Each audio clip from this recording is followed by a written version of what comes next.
Avoir absolument une exposition exceptionnelle au Centre Pompidou-Metz, à entendre une chanteuse multi-instrumentiste déjà connue du grand public qui sort un premier album, à lire aussi une très jeune autrice de BD aussi talentueuse que prometteuse à découvrir dans notre rendez-vous culture de cette semaine avec Inès Ponce-Texera et Boris Kretschmar. Pour ses 15 ans, le Centre Pompidou-Metz marque le coup avec Dimanche sans fin, une exposition monumentale avec des centaines d'œuvres venues du Centre Pompidou parisien. C'est parti, suivez-moi pour la visite.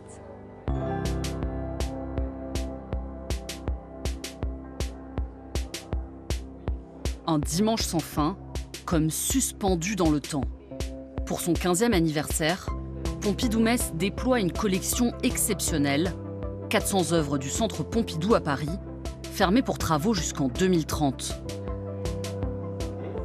La collection du Centre Pompidou, c'est l'une des plus grandes au monde d'art moderne et d'art contemporain. Et à l'occasion de l'exposition Dimanche sans fin, on a la chance de présenter par exemple le Balbulier de Sonia Delaunay, qui est cet immense tableau panoramique.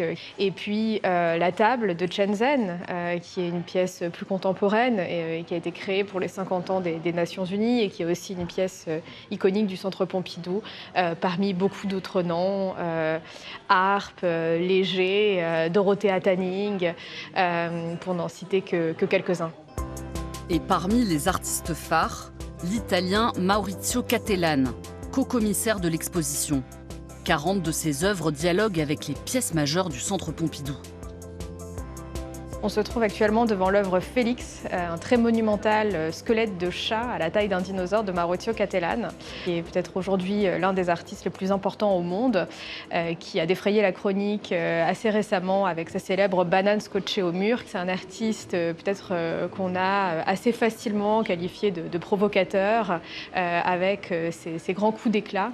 Mais l'enjeu de l'exposition, c'est aussi de montrer toute la profondeur de son travail, qui est très mélancolique, qui aussi pose un regard sur la société qui est très acéré.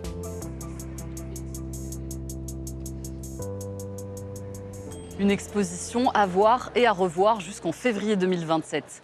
Et pour prolonger l'expérience autrement, la Nuit des musées, c'est ce samedi partout en France. L'occasion de découvrir des expos, mais en nocturne cette fois.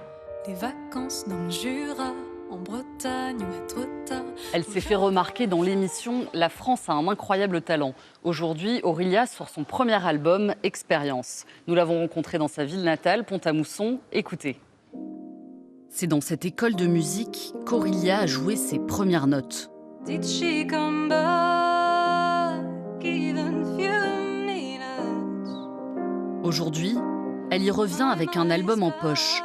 Chanteuse, compositrice et multi-instrumentiste, elle expérimente sans cesse. Did she come back, even few seconds? Piano, guitare, basse, batterie, ukulélé, trucs additionnels, des chœurs. C'est viscéral, c'est comme ça. Je ressens le besoin de chanter et de m'exprimer par ce biais-là, en tout cas. Quand il ne restera que des cendres, survivront seulement les souvenirs. À 27 ans, Aurélia sort son premier album, Expérience, un projet intimiste qu'elle a mis plusieurs années à concevoir. C'est souvent très personnel, ouais. Je parle de choses qui me travaillent, ou de choses dans mon entourage qui se passent.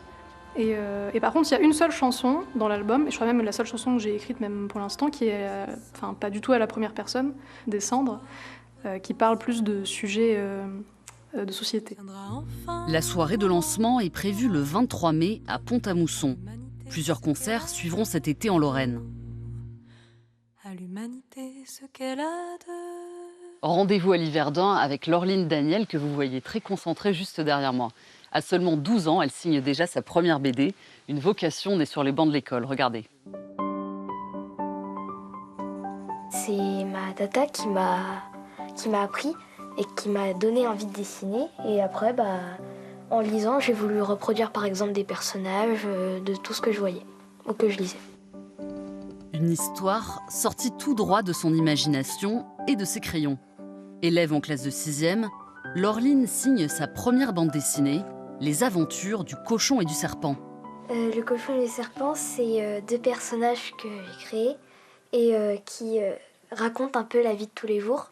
Il y avait une autrice qui est venue dans la classe de CM1 et elle nous a présenté son livre qu'on avait lu en classe. Et du coup, elle a beaucoup aimé ce que j'avais fait et elle a appelé son éditeur le jour même sur place et il a accepté.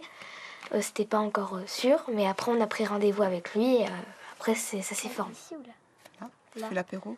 Oui, parce que le vendredi c'est l'apéro.